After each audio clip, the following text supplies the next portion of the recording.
क्या आपने कभी सोचा है कि अगर गंगा और गोदावरी, यमुना और कृष्णा एक दूसरे से जुड़ जाएं तो क्या होगा? क्या नदियों का मिलन भारत की तस्वीर बदल सकता है? भारत में बाढ़ से हर साल हजारों जिंदगियां तबाह होती हैं, कई गांव उजड़ जाते हैं और लोगों को अपना घर छोड़ना पड़ता है। वहीं दूसरी तरफ कुछ राज्य सूखे से झुलसते हैं, जहां पानी की एक एक बूंद के लिए संघर्ष होता है। पर क्या हो अगर देश की 35 नदियां एक दूसरे से हाथ मिला लें? क्या इससे पानी की समस्या हल हो सकती है? क्या यह भारत की जल क्रांति होगी या एक और नीतिगत भूल? क्या इससे पर्यावरण पर असर पड़ेगा? मैं हूं नूजल चौहान और आप देख रहे हैं विश्लेषण। आज हम बात करेंगे भारत के सबसे बड़े प्रोजेक्ट नदी जोड़ो योजना की, जो दशकों से चर्चा में है। एक सपना, एक संकल्प, जो अगर पूरा हो गया तो देश का नक्शा बदल सकता है। क्या आप तैयार हैं जानने के लिए? इस विचार की नींव बहुत पहले रखी गई थी, जब भारत में नदियों के महत्व को समझा गया।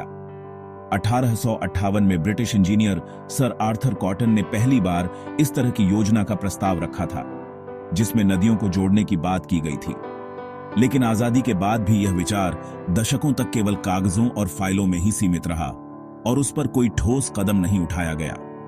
2002 में प्रधानमंत्री अटल बिहारी वाजपेयी ने इस योजना को गंभीरता से आगे बढ़ाया और राष्ट्रीय जल विकास एजेंसी को इसकी जिम्मेदारी सौंपी, ताकि एक ऐसी व्यापक योजना तैयार की जा सके जिसमें बाढ़ग्रस्त क्षेत्रों से अतिरिक्त पानी को सूखा प्रभावित इलाकों तक पहुंचाया जाए और देश के जल संसाधनों का बेहतर प्रबंधन हो सके।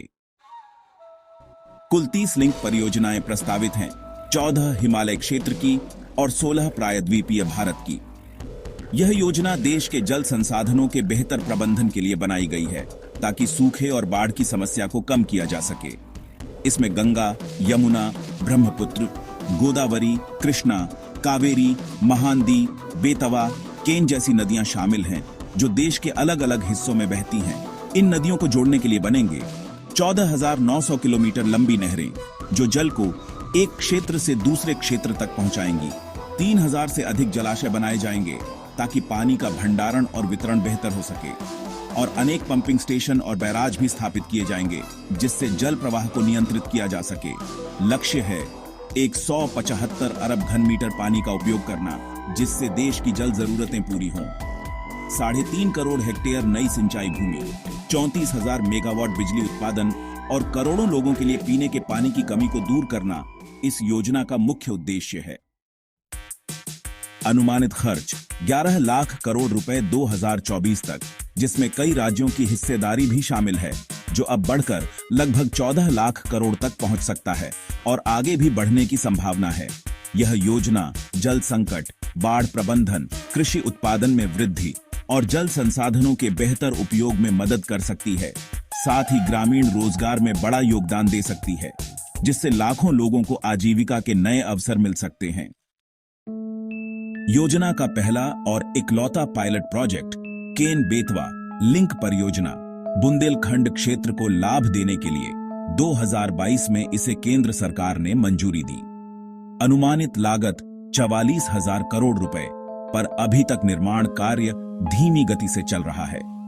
बाकी योजनाएं राज्यों के बीच विवाद, पर्यावरणीय चिंताएं, भूमि अधिग्रहण की दिक्कतें और राजनीतिक इच्छा शक्ति की कमी के कारण रुकी हुई हैं। क्या इतने बड़े प्रोजेक्ट से वन्यजीवों, जनजातियों और जैव विविधता को खतरा है? कई वैज्ञानिकों का मानना है कि यह प्रोजेक्ट तकनीकी रूप से अव्यावहारिक और आर्थिक रूप से बहुत भारी है। सुप्रीम कोर्ट ने 2012 में इस योजना को लागू करने का निर्देश तो दिया, लेकिन सामंजस्य और राजनीतिक सहमति की कमी अब भी सबसे बड़ा रोड़ा है। सवाल यह नहीं है कि नदी जोड़ो योजना संभव है या नहीं। सवाल यह है कि क्या हम इतने विशाल और संवेदनशील प्रोजेक्ट को विज्ञान, नीति और पर्यावरण के बीच संतुलन के साथ पूरा कर पाएंगे। एक भारत, एक जल नेटवर्क, यह सपना जरूर है, पर इसे पूरा करने के लिए दृढ़ इच्छा शक्ति, राज्यों के बीच विश्वास और वैज्ञानिक योजना की जरूरत है।